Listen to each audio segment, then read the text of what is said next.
Je m'appelle Charlotte et je pense que les plus belles découvertes se font au bout de la rue. Ce que j'aime, c'est découvrir notre beau pays avec des personnes exceptionnelles et souvent insolites. Alors, je vous emmène avec moi. Cette semaine, je vous retrouve dans les Vosges, à Épinal plus précisément. Et quand on pense à Épinal, on pense évidemment aux images d'Épinal, les traditionnelles images. Traditionnelles, mais aussi très ancrées dans la modernité. C'est ce qu'on va découvrir avec Claude. Claude Hanheim est artiste, mais surtout ancien directeur de l'école d'art d'Épinal. Alors les images, il connaît bien, évidemment. Et pour commencer notre découverte, il m'a donné rendez-vous au musée de l'image.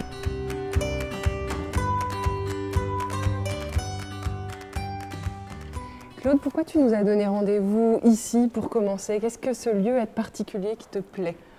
Ce lieu, c'est pour moi, en tant qu'ancien directeur de l'école supérieure d'art d'Épinal et en tant que plasticien, c'est un lieu qui m'intéresse doublement puisque à la fois il parle des images et en plus l'école que je dirigeais s'appelait l'école de l'image, elle s'appelle maintenant l'école supérieure d'art de Lorraine. Elle a une thématique qui lui est tout à fait particulière, c'est l'image et la narration. Donc se nourrir d'images ancestrales, d'images dites populaires, qui elles aussi racontaient des histoires. C'est une inspiration aussi. C'est pour nous une inspiration. Quand on pense à Épinal, on pense image d'Épinal. Est-ce que c'est toujours vrai aujourd'hui, du coup? Oui, on entend toujours parler, on entend toujours le terme image d'Épinal. Souvent, c'est un peu une terminologie qui dénote quelque chose un peu de péjoratif, alors que si on s'intéresse, comme le musée le fait, à l'étude de l'image, à sa signification, à son inscription dans l'histoire, on s'aperçoit que cette terminologie un peu péjorative est vite éliminée parce que ça traverse l'histoire depuis le 18e, même bien avant. Et ça nous parle ici au musée de l'imagerie populaire, mais non seulement à Épinal, mais dans tous les foyers d'imagerie qui existaient, ça nous parle aussi de l'imagerie populaire dans les autres pays du monde. Ça nous parle de nous aussi, en fait, de notre histoire, c'est ça? Voilà, de notre manière de communiquer, des intérêts qu'on pouvait avoir, de la vision du monde qu'on pouvait avoir. Mais ce qui est intéressant, c'est toujours de l'inscrire dans le temps à laquelle elle appartenait. Ce musée possède l'une des plus belles collections d'imagerie populaire avec plus de 110 000 images. Elles viennent de toute la France, mais évidemment beaucoup d'Épinal. C'est avec Thomas que nous allons comprendre pourquoi, ici à Épinal, l'image a autant d'importance. L'imagerie populaire a connu son essor à Épinal grâce à deux entreprises, donc l'imagerie Pellerin et l'imagerie Pinault. C'était deux imageries qui se donnaient un petit peu concurrence et c'était à l'entreprise qui allait avoir le plus beau catalogue, le plus d'images et donc du coup ça a fait monter toute l'imagerie à Épinal. En plus de ça, l'imagerie de l'entreprise Pellerin était un petit peu dans les petits papiers de Napoléon. Donc Pellerin, ça aide, voilà.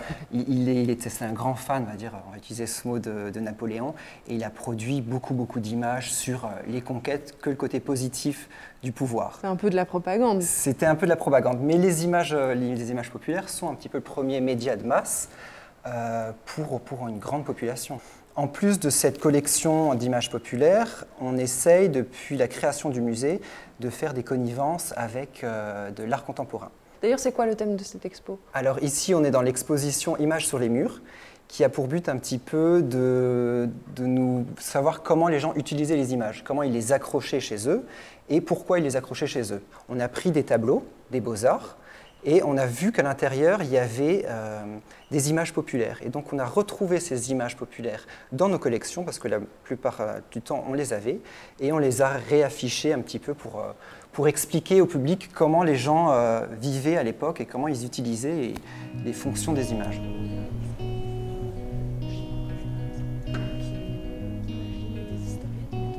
Aude, est-ce que je me trompe ou est-ce qu'il y a un petit air de famille entre ces trois images, même ces quatre? Alors plus qu'un air de famille en fait parce qu'il s'agit du même personnage.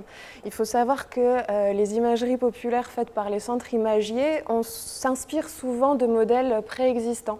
En fait, les centres imagiers, c'est pas tant qu'ils n'avaient pas de source d'imagination, mais ils s'inspiraient souvent d'œuvres d'art, d'œuvres savantes que la population ne connaissait pas forcément, mais qui allaient les inspirer pour créer leurs images.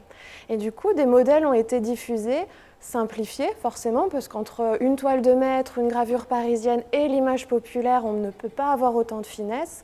Mais il y a des modèles comme ça qui ont été diffusés, qui ont perduré dans le temps. C'est une sorte de vulgarisation presque. Presque, ouais, on peut presque parler de démocratisation culturelle avant l'heure. Vous voulez faire une image de Saint-Joseph, il vous faut un grand personnage avec une auréole derrière la tête, un enfant dans ses bras, une fleur du lys et, très important, des petits bonshommes charpentiers à ses pieds. Et tous ces éléments-là additionnés forment l'iconographie traditionnelle de Saint-Joseph. Donc quand bien même on n'aurait pas le titre ou la capacité de le lire, on arrivera à le reconnaître. Le ciel rose est un petit bonus parce que l'image se veut toujours décorative, alors pourquoi pas un ciel rose. C'est beaucoup une addition de symboles, c'est ça? L'imagerie pèlerin à Épinal a développé plus de 70 planches autour des batailles napoléoniennes, des victoires uniquement. Et ces batailles fonctionnent aussi toujours sur le même mécanisme. En premier plan, les ennemis à terre, les deux armées se faisant face en plein cœur de l'action, comme si la scène était figée et photographiée sur l'instant. Et dans derrière le fond, le décor, pour des savoir décors. où on est. Voilà. Pyramide, palmier, Égypte. Facile. Pendant cette visite du musée, on a beaucoup évoqué l'imagerie pèlerin. Il s'agissait de l'une des plus grandes entreprises créatrices d'images fondée en 1796. Aujourd'hui, ce savoir-faire continue de vivre sous le nom de l'imagerie d'Épinal. De nouvelles images sortent chaque jour de ce bâtiment classé monument historique. Et pour la visite, ça n'est pas très compliqué, c'est juste derrière le musée. Autour de l'image, il y a tous ceux qui travaillent. Il n'y a pas que les images, il y a aussi tous ces gens qui se servent notamment de ça. Oui. C'était la mallette du colporteur, c'est ça? C'est ça, alors on appelle une hotte, c'était dans le temps, on appelle cela le petit colporteur.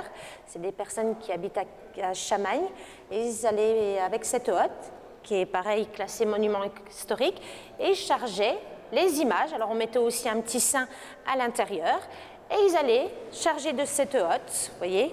C'est comme la petite hotte du Père Noël, et ils montaient dans les petits villages, dans les petites collines, vendre les images. Et cette famille, la famille Pèlerin, c'était une famille importante ici à l'époque, c'était une des plus grosses entreprises, non? Oui, tout à fait, qui est connue sur Épinal quand on parle de la famille Pèlerin. C'est pour ça qu'on garde toujours le nom Pèlerin.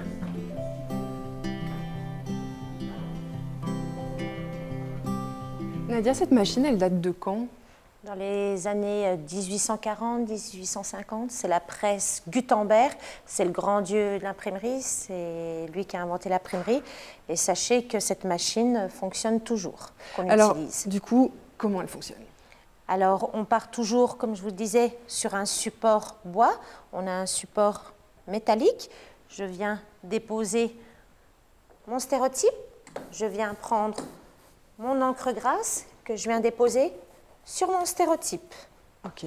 Comme je vous disais tout à l'heure, on travaille toujours, nous, avec du papier de velin d'Arche qu'on dépose sur mon stéréotype. Je fais glisser mon plateau et avec cette manivelle, je vais faire glisser mon plateau. Et avec ce grand bras, je vais donner 3 petits à-coups pour faire une pression de 500 kg. Ah oui. 1, 2 et 3.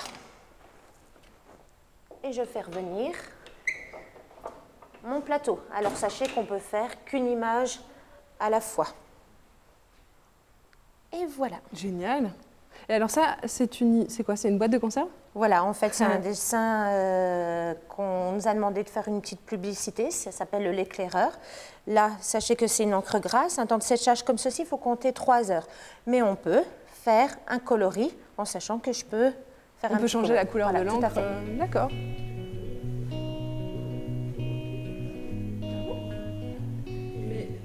Claude, qu'est-ce que tu ressens quand tu te retrouves ici?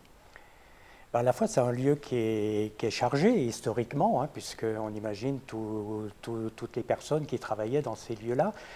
Mais c'est aussi actuel parce que, bon, s'il s'agit de techniques très anciennes, ancestrales, hein,